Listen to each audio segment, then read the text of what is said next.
안녕하세요. 저는 박소영이라고 합니다. 서울 강남경찰서 형사과에서 근무하는 아웃사의 여경찰입니다. 한땐 제 인생이 완벽하다고 생각했습니다. 안정적인 직업, 사랑하는 남편, 그리고 서초구에 있는 작은 아파트. 하지만 인생이라는 것이 얼마나 빨리 무너질 수 있는지, 그것도 가장 믿었던 사람의 한 번의 잘못된 선택으로 모든 것이 산산조각 날 수 있다는 것을 뼈저리게 깨달았습니다. 제 남편 김준호는 건축회사에서 일하는 엔지니어였습니다. 키가 크고 잘생겼으며 말솜씨도 좋고 야망도 있는 남자였죠. 우리는 대학 동기의 결혼식에서 처음 만났습니다. 그는 제가 입고 있던 경찰 정복을 보고 첫눈에 반했다고 했어요. 여경이 정복을 입고 있으니까 강하면서도 매력적으로 보여요. 정말 멋있어요. 그의 이런 말에 저도 어느새 마음을 빼앗기고 말았습니다. 1년 반의 연애 끝에 우리는 가족과 친구들의 축복 속에서 결혼식을 올렸습니다. 신혼 초기 몇 년간은 정말 행복했습니다. 저는 새벽에 나가서 늦게 들어오는 일이 많았지만 준호는 항상 이해해주고 배려해주었습니다. 제가 늦게 들어오면 따뜻한 식사를 준비해주고 비가 오거나 야근이 길어지면 경찰서까지 마중을 나와주기도 했어요. 그때만 해도 우리의 사랑은 성벽처럼 견고해 보였습니다. 하지만 모든 것이 변하기 시작한 것은 제가 임신했다는 소식을 전했을 때부터였습니다. 여보, 우리한테 아기가 생겼어요. 준호는 한참 동안 말없이 있다가 겨우 억지로 미소를 지었습니다. 그의 눈에서는 기쁨이 아닌 당황과 걱정만이 보였어요. 정말 지금이 적절한 시기일까? 소영이 너무 바쁘게 일하고 있고 나도 아직 완전히 안정되지 않았는데. 그의 말에 저는 충격을 받았습니다. 무슨 뜻이에요? 우리 아이잖아요? 하지만 준호는 명확한 대답을 피했습니다. 그날부터 그는 점점 더 늦게 들어오기 시작했고 사소한 일로도 짜증을 내며 저에게 소홀해졌습니다. 임신으로 인한 입덧과 피로에도 불구하고 그는 예전처럼 돌봐주지 않았어요. 마치 제가 이미 혼자인 것처럼 느껴졌습니다. 혼자 병원에 가서 산전검사를 받고 혼자 집안일을 하고 혼자 모든 것을 견뎌내야 했습니다. 임신 12주차 검사에서 의사 선생님이 저를 별실로 불러드렸습니다. 박소영 씨, 축하드려요. 아주 드문 경우인데 새 쌍둥이를 임신하셨습니다. 저는 그 자리에서 얼어붙었습니다. 기쁨과 동시에 엄청난 걱정이 몰려왔어요. 3명의 아이를 동시에? 이것이 축복일까요? 아니면 시련일까요? 떨리는 손으로 준호에게 전화를 걸었습니다. 여보, 새 쌍둥이예요. 우리 아기가 3명이에요. 전화 너머로는 길고 무거운 침묵만이 흘렀습니다. 장난하지 마, 소영아. 장난이 아니에요. 방금 병원에서 확인했어요. 준호는 전화를 끊어버렸습니다. 그 전화 이후 준호는 완전히 달라졌습니다. 며칠 후 그는 짐을 싸서 집을 나갔습니다. 아무런 설명도 없이 단지 한 장의 메모만 남긴 채로 시간이 필요해, 연락하지 마. 저는 점점 커져가는 배를 안고 텅 빈 집에서 혼자 지내야 했습니다. 마음속에는 답을 찾을 수 없는 질문들만 가득했어요. 정말로 그가 저와 아이들을 버릴 수 있을까요? 하지만 현실은 너무나 냉혹했습니다. 3개월 후 변호사를 통해 이혼 서류가 전달되었습니다. 어떤 설명도 사과도 없이 말이에요. 저는 무너졌습니다. 밥도 먹지 못하고 잠도 오지 않았어요. 경상도에서 올라오신 어머니가 저를 돌봐주셨지만 여경찰로서의 자존심이 저를 완전히 포기하지 않게 했습니다. 저는 건강이 허락하는 한 계속 일했고 복잡한 사건들을 수사했으며 뱃속의 아이들을 위해 정신력을 유지했습니다. 마침내 이혼 서류에 서명했을 때 눈물이 펜 위로 떨어졌습니다. 준호는 법정에도 나타나지 않고 변호사에게만 위임했어요. 작별 인사도 사과도 원망도 없는 이별이었습니다. 임신 후기로 갈수록 숨쉬기가 힘들어지고 다리가 부어올랐으며 허리 통증과 복부의 압박감 때문에 잠을 이룰 수 없었습니다. 의사는 조산의 위험이 높다며 조기 입원을 권했고 저는 사랑하는 이를 잠시 떠나야 했습니다. 동료들이 번갈아가며 문병을 와주고 죽을 끓여주고 우유를 사다주며 제 마음의 외로움을 달래주었어요. 그때 저는 진정한 동료애가 무엇인지 깨달았습니다. 수술일 아침 어머니가 제 손을 꽉 잡고 말씀하셨어요. 소영아, 힘내라. 3명의 천사가 너를 기다리고 있어. 우리에게는 배신한 남자가 필요하지 않다. 오직 의지력만 있으면 돼. 수술은 새벽에 시작되어 3시간 동안 계속되었습니다. 마침내 새 천사의 울음소리를 들을 수 있었어요. 남자아이 둘, 여자아이 하나로 각각 2.5kg에 가까운 건강한 아이들이었습니다. 의사는 새 쌍둥이가 보통 매우 약하게 태어나는데 이는 기적이라고 했어요. 저는 아이들의 이름을 민준, 현우, 그리고 예은이라고 지었습니다. 용감하고 현명하며 아름다운 삶을 살기를 바라는 마음으로 말이에요. 아버지의 모습 없이 맞은 첫날, 저는 새 아이를 품에 안고 눈물을 흘렸습니다. 외로움 때문이 아니라 감사함 때문이었어요. 제가 모든 것을 이겨낸 것이 고마웠거든요. 준호로부터는 어떤 문자도 안부 인사도 없었지만 저는 더 이상 그를 원망하지 않았습니다. 오히려 그가 인생에서 가장 소중한 것을 놓쳤다는 것이 안타까웠어요. 병원에서 집으로 돌아왔을 때 어머니와 몇몇 이웃들이 기다리고 있었습니다. 세 개의 작은 요람에 나란히 누워있는 아이들, 각자가 서로 다른 매력을 가지고 있었어요. 민준이는 늘 찡그린 표정을 짓고 현우는 잠들어서도 미소를 지으며 예은이는 자주 울지만 달래기가 쉬웠습니다. 6개월간의 육아휴직이 시작되었고 그것은 진정한 전쟁이었습니다. 세 아이가 동시에 배가 고프고 기저귀를 갈아야 하고 복통을 호소했어요. 온전한 잠을 잘 수 있는 밤은 거의 없었습니다. 매일 밤 몇 시간씩만 잠들 수 있었고 때로는 막 누웠는데 아이 중 하나가 울어서 깨어나곤 했습니다. 60세가 넘은 어머니는 최선을 다해 저를 도와주셨지만 체력에는 한계가 있었어요. 어떤 밤에는 한 아이에게 젖을 먹이고 나면 다른 아이가 이미 울고 있었고 그때마다 모르게 눈물이 흘렀습니다. 부엌에 앉아서 젖병을 들고 벽에 기대어 잠시 잠들어 버린 적도 있었어요. 아이를 안고 있으면서 동시에 수사팀에서 온 전화를 받아 사건에 대한 의견을 제시해야 하는 날들도 있었습니다. 그 시절은 혼란스러웠지만 동시에 의미가 깊었어요. 새 천사의 평화로운 잠든 얼굴만 봐도 모든 피로가 사라졌거든요. 경찰에 급여와 수당이 있었지만 새 아이를 키우기에는 턱없이 부족했습니다. 저는 모든 불필요한 지출을 줄이기 시작했어요. 옷은 중고품을 입고 머리는 스스로 자르고 음식은 주로 채소, 계란, 건어물로만 차렸습니다. 아이들이 잠든 시간을 이용해서 경찰서의 내부 서류 작업을 해서 약간의 부수입을 얻었어요. 때로는 새벽 2, 3시까지 깨어 있으면서 새 아이의 고른 숨소리를 들으며 컴퓨터 자판을 두드렸습니다. 마음씨 좋은 동료 이지혜가 유통기한이 임박한 분유나 기저귀 등을 가져다 주었고 자신의 아이가 쓰던 유아용품들을 나눠주었어요. 주변 이웃들도 번갈아가며 죽을 끓여서 가져다 주어 저희 모녀가 충분한 영양을 섭취할 수 있게 도와주었습니다. 가난 속에서 느끼는 사람들의 정이 정말 감동적이었어요. 이혼 후 처음으로 준호를 본 것은 아이들이 8개월이 되었을 때였습니다. 아이들의 정기검진을 위해 소아병원에 갔는데 우연히 약국에서 준호를 마주쳤어요. 그의 옆에는 고급스럽게 차려입은 젊은 여자가 신생아를 안고 있었습니다. 저는 그 자리에서 얼어붙었어요. 준호는 저를 보고는 유모차에 탄 새 아이를 바라보며 당황스러운 표정을 지었습니다. 저는 아무 말도 하지 않고 가볍게 고개만 끄덕인 후 마치 낯선 사람인 것처럼 지나쳤습니다. 하지만 마음속에서는 칼로 베이는 듯한 아픔이 있었어요. 사랑 때문이 아니라 서운함 때문이었죠. 어떻게 그는 그렇게 쉽게 떠나서 새로운 가족을 만들 수 있었을까요? 반면 저는 이렇게 힘들게 살고 있는데 말이에요. 그날 집에 돌아와서 아이들의 사진을 보며 눈물을 흘렸습니다.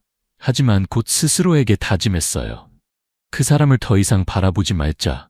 앞을 향해 가자. 앞에는 아이들이 있고 나의 미래가 있다. 아이들이 돌이 되자 저는 공식적으로 직장에 복귀했습니다. 팀장이 따뜻한 포옹으로 저를 맞아주었어요. 수사팀에 소영이가 필요해. 하지만 무엇보다 넌 우리 여경들의 자랑이야. 저는 중요 사건 수사팀에 배정되어 예전에 뛰어난 성과를 냈던 곳으로 돌아갔습니다. 육아로 인한 피로가 남아 있었지만 업무 복귀를 위해 최선을 다했어요. 친절하고 경험이 많은 김할머니를 도우미로 모셔서 함께 살게 되었습니다. 할머니는 4명의 손자를 키운 경험이 있어서 아이들을 친손자처럼 아껴주셨어요. 김할머니 덕분에 저는 마음 놓고 일에 집중할 수 있었습니다. 이 시기에 저는 강남구에서 발생한 연쇄 살인사건 해결에 기여한 공로로 서울지방경찰청장 표창을 받았습니다. 저는 돌아왔고 그 어느 때보다도 강해졌어요. 아이들이 2살이 조금 넘었을 때였습니다. 주말에 아이들과 함께 한강공원에 놀러 갔었어요. 평상복을 입고 넓은 모자를 쓴 채 유모차를 밀고 있었는데 아이들이 엄마, 엄마 하며 웃는 소리가 지나가는 사람들의 시선을 끌었습니다. 갑자기 뒤에서 익숙한 목소리가 들렸어요. 소영아. 돌아보니 준호가 혼자 서 있었습니다. 부인도 아이도 없이 말이에요. 그의 눈은 새 아이를 바라보며 울 것 같은 표정이었어요. 응, 이 아이들이 내 아이들이지? 저는 대답하지 않고 고개만 끄덕였습니다. 준호가 무릎을 꿇고 예은이의 머리를 쓰다듬으며 눈물을 흘렸어요. 내가 너무 바보였어. 아버지가 될 준비가 안 되었다고 생각했는데 내가 틀렸어. 너도 잃고 이 새 천사들도 잃었구나. 저는 더 이상 말하지 않고 유모차를 밀고 그 자리를 떠났습니다. 마음이 홀가분했어요. 저에게는 돌아오는 사람이 아니라 처음부터 떠나지 않았을 사람이 필요했거든요. 그날 밤 저는 일기에 이렇게 썼습니다. 행복은 다른 사람에게서 찾는 것이 아니라 스스로 만들어가는 것이다. 아이들이 나의 새로운 인생이다.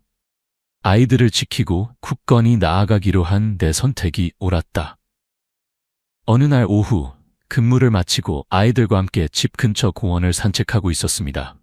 아이들은 이제 3살이 되어 참새처럼 뛰어다니고 있었어요. 저는 경찰 제복을 입고 마트에 들렀다가 공원으로 향했습니다. 제복을 입은 여경이 3명의 예쁜 아이를 데리고 다니는 모습이 많은 시선을 끌었어요.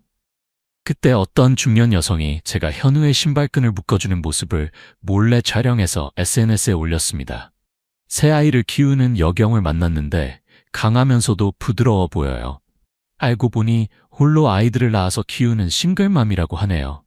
정말 강철 같은 여성입니다. 이 게시물이 빠르게 퍼져나갔어요. 이틀 만에 수만 개의 댓글과 수백 건의 언론 보도가 나왔고 저는 경찰계의 강철 엄마라고 불리게 되었습니다. 많은 사람들이 격려와 감탄의 메시지를 남겼고 심지어 제가 그들에게 살아갈 용기를 주었다며 감사 인사를 전하기도 했어요. 언론의 관심이 높아지면서 KBS에서 연락이 왔습니다. 인간극장에 출연해달라는 요청이었어요. 처음에는 사생활을 공개하는 것이 부담스러웠고 특히 아이들이 방송에 나오는 것이 걱정되었습니다. 하지만 상부와 상의한 결과 이것이 경찰의 인간적이고 따뜻한 면을 보여줄 좋은 기회라는 조언을 받았어요. 촬영은 저희 집에서 진행되었습니다. 작지만 정돈되고 따뜻한 집이었어요. 저는 임신, 출산, 혼자서 새 쌍둥이 키우기, 그리고 남편에게 버림받은 아픔에 대해 솔직하게 이야기했습니다. 울지는 않았고 그저 미소를 지으며 말했어요. 아무도 저를 도와주지 않았을 때 저 스스로 일어섰습니다. 왜냐하면 저는 엄마니까요. 방송이 나간 후 전국의 시청자들이 감동했습니다. 많은 사람들이 선물과 격려 편지를 보내주었어요. 부산의 한 대기업에서는 새 아이의 10년간 교육비를 후원하겠다고 제안했고 익명의 후원자가 세대의 어린이 자전거를 보내주기도 했습니다. 방송 이후 많은 매력적인 제안들이 들어왔습니다. 유아용품 브랜드들이 광고 모델을 제안했고 한 출판사에서는 싱글맘의 육아일기라는 연재 칼럼을 써달라고 했어요. 심지어 영화 제작사에서는 제 이야기를 바탕으로 한 단편 영화를 만들고 싶다고 제안하기도 했습니다. 감사했지만 대부분 정중히 거절했어요. 저는 경찰이고 그것이 제 정체성이며 자부심이었거든요. 다만 여성과 아동 보호에 관한 글만은 몇 편 기고했습니다. 그것은 제가 진심으로 관심을 갖는 분야였어요. 업무는 계속되었습니다. 화려한 조명이 꺼진 후에도 저는 여전히 제복을 입고 사기, 절도, 폭행 사건들을 수사했어요. 특히 학교와 지역 여성단체에서 진행하는 범죄 예방 교육에 적극 참여했습니다. 사이버 범죄, 가정폭력, 아동학대 예방에 대해 강의하는 것이 제 특별한 사명이라고 생각했어요. 어느 날 오후 아이들을 유치원에서 데려오는 길에 준호가 유치원 문 앞에 서 있었습니다. 저는 깜짝 놀랐어요. 그는 많이 야위어 보였고 눈빛도 깊게 패여 있었습니다. 방송을 봤어. 뭐라고 말해야 할지 모르겠어. 후회한다는 말밖에는. 저는 조용히 있었어요. 새 부인이 떠났어. 내가 불임이라는 걸 알고 나서 병원에 가서 검사를 받았는데 의사가 내가 예전부터 정자수가 적었다고 하더라고. 그런데 어떻게 너는 3명을 낳을 수 있었지? 저는 그를 조용히 바라보며 차분한 목소리로 말했습니다. 당신이 저를 떠났던 날, 저는 아무 말도 하지 않았어요. 하지만 사실 그 일주일 전에 건강검진 결과를 받았었거든요. 의사가 당신의 정자가 약하지만 여전히 임신 가능성은 있다고 했어요. 그리고 저는 바로 그 시기에 임신했던 거예요. 준호의 목소리가 메어졌습니다. 나를 용서해 줄 수 있을까? 비록 늦었지만 아버지가 되고 싶어. 저는 고개를 저었습니다. 저는 모든 게 안정되고 나서 오는 아버지가 필요하지 않아요. 처음부터 떠나지 않았을 사람이 필요해요. 아이들은 이제 엄마가 있고 할머니가 있고 엄마의 동료들이 있고 사회에 따뜻한 손길이 있어요. 어려울 때 떠나기로 선택한 사람과 함께 살게 하고 싶지 않아요. 준호는 울었지만 저는 마음을 바꾸지 않았어요. 과거의 상처는 이미 극복했고 이제는 아이들과 함께 평화롭게 살고 싶었거든요. 저는 엄마와 아이들의 일기라는 노트를 만들었어요. 매일 아이들의 특별한 순간들을 기록했습니다. 민준이는 똑똑해서 책 읽기를 좋아하고 항상 엄마는 왜 나쁜 사람들을 잡아요? 라고 물어봤어요. 현우는 감정이 풍부해서 제가 피곤할 때면 안아주며 엄마, 세상에서 엄마를 제일 사랑해요 라고 말했죠. 예은이는 장난기가 많아서 하루 종일 노래를 부르고 잠들기 전에는 꼭 엄마가 도둑을 잡는 이야기를 해달라고 졸랐어요. 저는 아이들과 함께 놀아주고 생존기술과 도덕, 자립심을 가르쳤습니다. 단순히 키우는 것이 아니라 훌륭한 사람으로 기르고 싶었어요. 저는 엄마이자 경찰관이자 행복한 여성이었습니다. 밤이 되어 새아이를 재운 후 베란다에 나가서 별이 가득한 하늘을 바라보면 더 이상 외롭지 않았어요. 제 인생은 힘들었지만 결코 무의미하지 않았습니다. 처음에는 남편 없이 새아이를 키우는 여자가 사회로부터 외면당할 거라고 생각했어요. 하지만 오히려 사회에는 정말 선량한 사람들이 많았고 저 자신의 의지력이 기적을 만들어냈습니다. 저는 여경찰이자 새아이의 엄마로서 넘어졌고 버림받았지만 다시 일어섰어요. 살아냈고 사회에 기여했으며 그리고 다시 자신을 사랑하게 되었습니다. 올해 새아이가 드디어 초등학교에 입학했습니다. 이것은 아이들에게만 큰 이정표가 아니라 저에게도 특별한 순간이었어요. 한때는 아이 한 명도 제대로 키울 수 없을 거라고 생각했던 엄마가 하물며 3명을 동시에 키운다는 것은 상상도 못했었거든요. 매일 아침 저는 제복을 입고 새아이의 손을 잡고 서초초등학교까지 함께 걸어갔어요. 똑같은 3개의 책가방을 매맨 아이들이 길 내내 제잘거리며 서로에게 질문을 던졌죠. 오늘은 무슨 글자를 배울까? 어제 옆 반 친구가 책을 찢었다던데.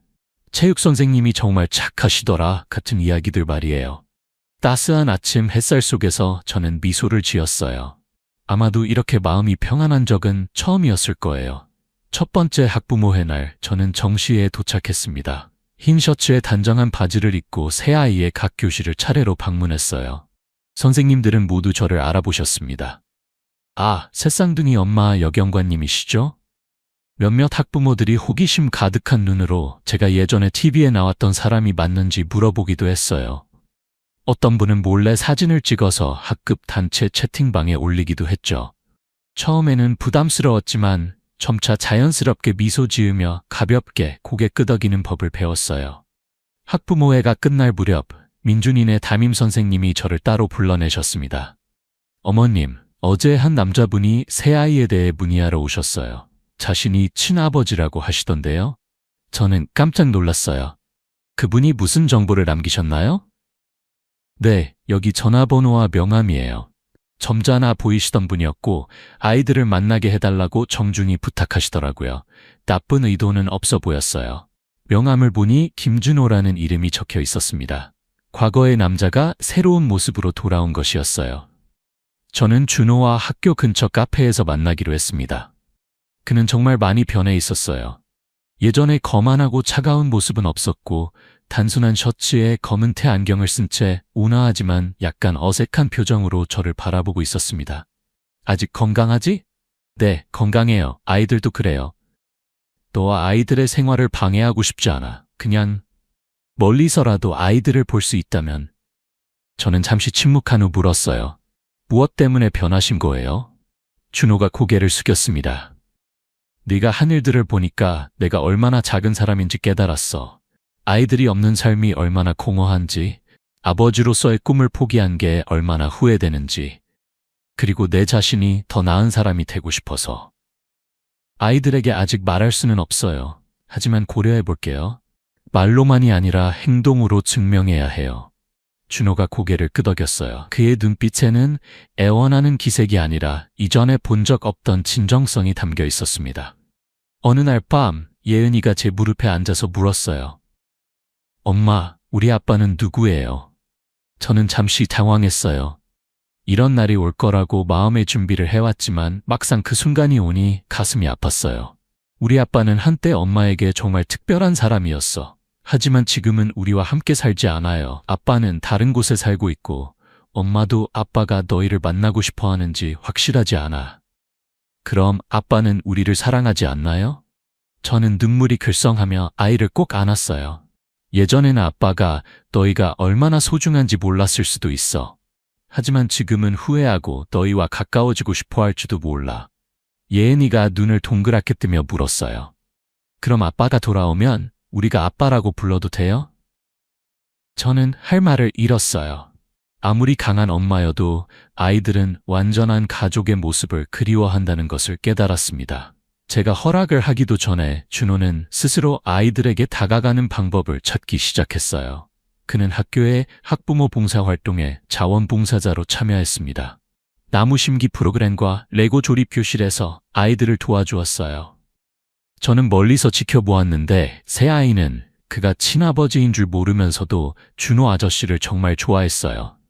집에 돌아와서 아이들은 계속 그 이야기를 했어요. 엄마, 준호 아저씨가 무서운 이야기를 정말 재미있게 해줬어요. 준호 아저씨가 종이 비행기 만드는 법을 가르쳐줬어요. 엄마, 준호 아저씨가 누군가랑 비슷해 보여요. 저는 미소를 지었어요. 어느 날 현우가 밥을 먹다가 물었어요. 엄마, 준호 아저씨가 우리 집에서 같이 밥 먹어도 될까요? 저는 아이를 바라보며 가볍게 고개를 끄덕였습니다. 그날 저녁 저는 준호를 집으로 초대했습니다. 간소한 저녁이었어요. 시금치국, 달걀찜, 김치, 그리고 제가 직접 만든 고추장. 준호는 손을 씻고 어머니께 정중히 인사드렸어요. 어머니는 그를 뼛속까지 미워했었지만 손자들을 위해서 그래도 따뜻하게 맞으셨습니다. 식사 시간 동안 준호는 조용히 아이들의 제잘거림에 귀를 기울였어요.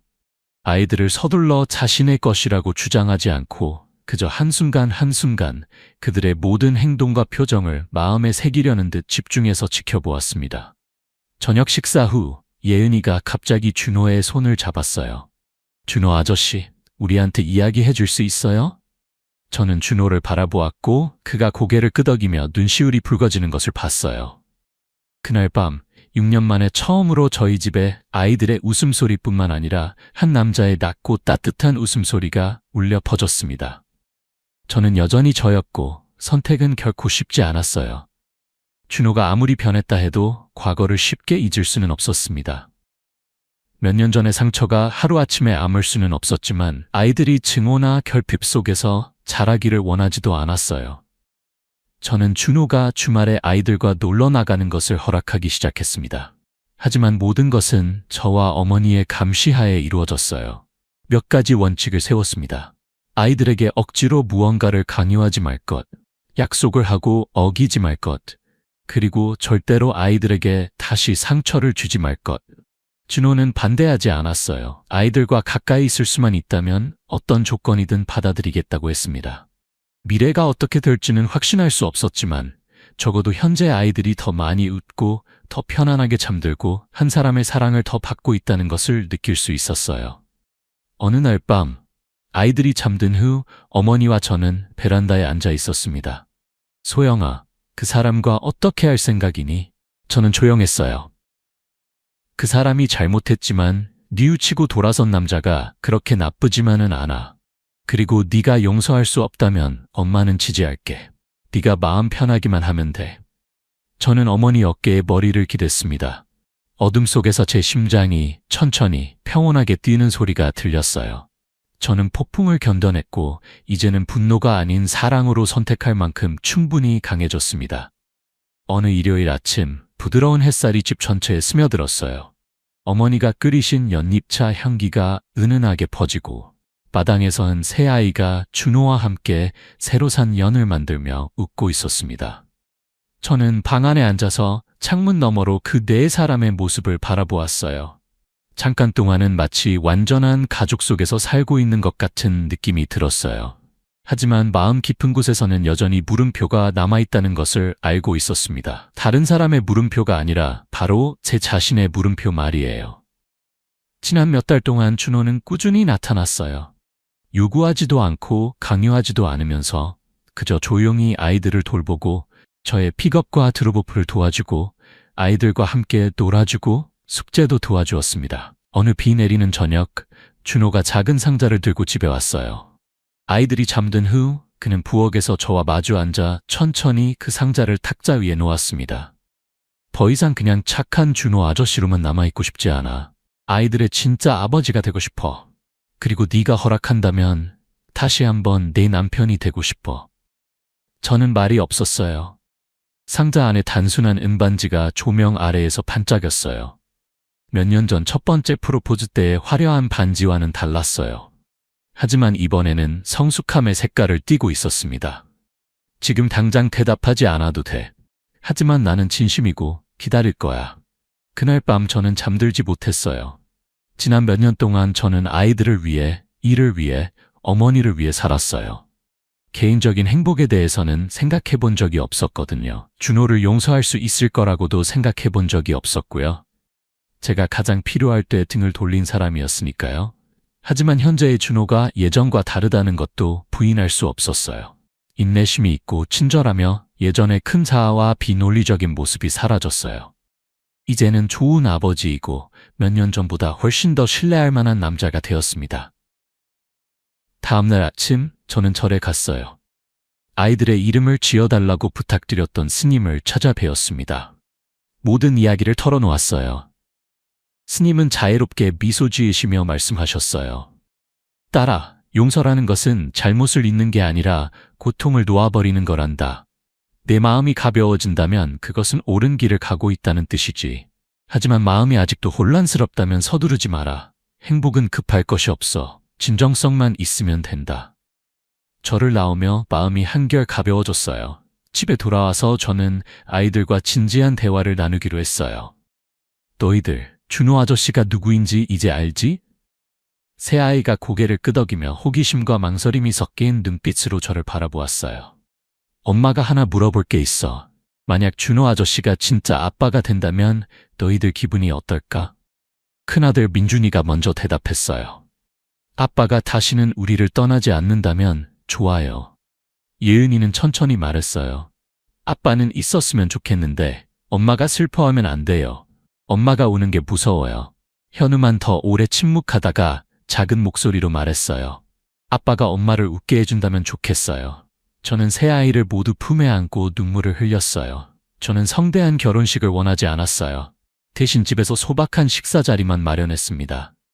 어머니, 새 아이, 몇몇 친한 친구들과 동료들만 참석했어요. 메뉴는 연근 샐러드, 생선조림, 상추쌈, 제가 직접 만든 쌈장 등 준호가 가장 좋아하는 음식들로 구성했어요. 모든 사람이 건배를 할 때 준호가 저에게 조용히 물었어요. 이 가족의 일원이 되는 것을 허락해 줄래? 형식적인 것도 상관없어. 그냥 기회만 줘. 저는 말하지 않고 가볍게 고개만 끄덕였어요. 모든 사람이 박수를 쳤고 어머니는 눈물을 글썽이셨어요. 새아이가 아빠, 아빠, 아빠라고 외쳤어요. 몇 년 만에 처음으로 저희 작은 집에 명확하고 단호하며 따뜻한 아빠 소리가 울려 퍼졌습니다. 저는 바로 혼인신고를 하지 않았어요. 준호에게 말했습니다. 우리와 함께 살면서 아이들을 키워봐요. 1년 후에도 지금처럼 인내심 있고 진실하다면 그때 혼인신고를 할게요. 준호는 조금의 주저함도 없이 동의했어요. 저는 계속 여경찰로 일했습니다.